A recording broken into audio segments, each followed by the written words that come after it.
like to welcome you all to the West Virginia Penitentiary Ghost Hunt.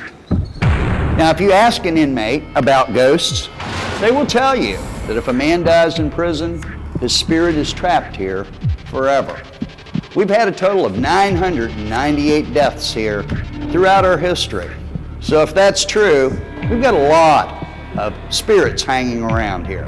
A prison is a very horrific place where horrific executions have taken place and inmates are fighting with each other and the crimes that the inmates committed to get there. So it creates this really horrific experience. The things that leave your imagination enough room to create the suspension of disbelief and to fill in the blanks are the ones that truly, fire the imagination and get you the most scared because they're very personal. You supply the scares.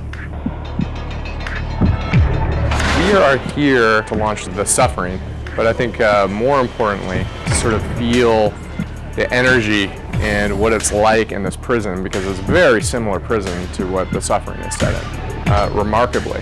Now, historically speaking, we've had a very violent history here. At one time, we were on the top 10 list of the most violent prisons in the country. We've had a total of 998 deaths here, 510 escapes, and 94 executions. You go into the maximum security cell block and you see the fencing everywhere and you see the cell that you practically hit your head on going into it. And you just feel this sense of, wow, this is what's happened to humans in this place. There's a lot of paranormal activity here because there's so many emotions, from sadness to despair. I think that leaves an imprint for sure, and I think that's a lasting thing. There was a guy that died in that tub. He actually killed himself. It freaks me out. I don't like the tub. I think that video games are perhaps the best way to explore horror because it's an interactive experience versus being a passive experience. After running through the game and literally walking through these halls, I realized how similar they were in feel and tone, look, even color. We decided to set The Suffering in a fictional prison off the Maryland coast that's been an island that's sort of had a legacy of evil over 500 years. And then we came here.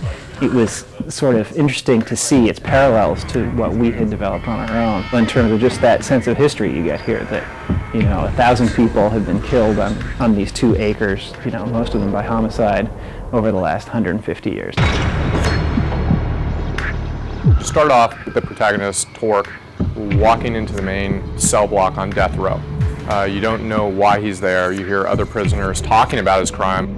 So you know you're accused of murder. But the whole point of the story is that as Torque, you don't know if you really committed this crime. Don't you know who that is? Why should I? That's Torque, the man himself. You're in prison, you killed your wife and kids.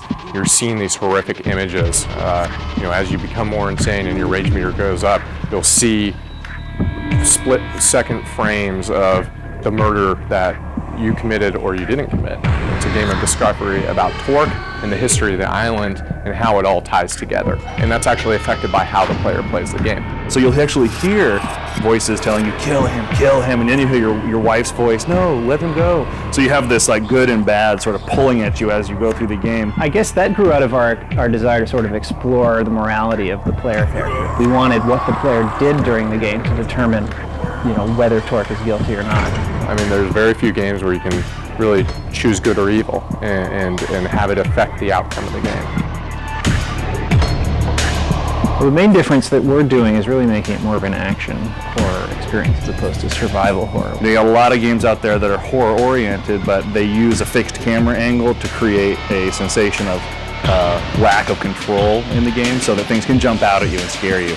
And what's important about The Suffering is that they have you in a full control 3D camera, and you can actually even switch into a first-person mode as well. And that gives you a true action game feel so that you can be targeting and shooting and going anywhere that you want. So what we really try to do is combine action and survival horror into sort of one game and then sort of evolve the horror genre. One of the things people are really going to pick up on how clever our creature design was. We did work with Stan Winston. He did Predator, Alien, Terminator, Edward Scissorhands, Interview with a Vampire. I mean, definitely the grandfather of Hollywood creature design. It was great to have someone from the outside who's got experience in other media to look at what we were doing and really bring it to a new level for the whole project. prison feel and tone is really a representation of the feel of the game. Everything ties in together, and this game really turned out incredibly well.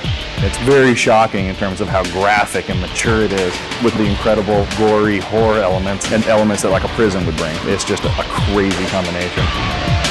This definitely has, I guess, the worst of both worlds. Blood?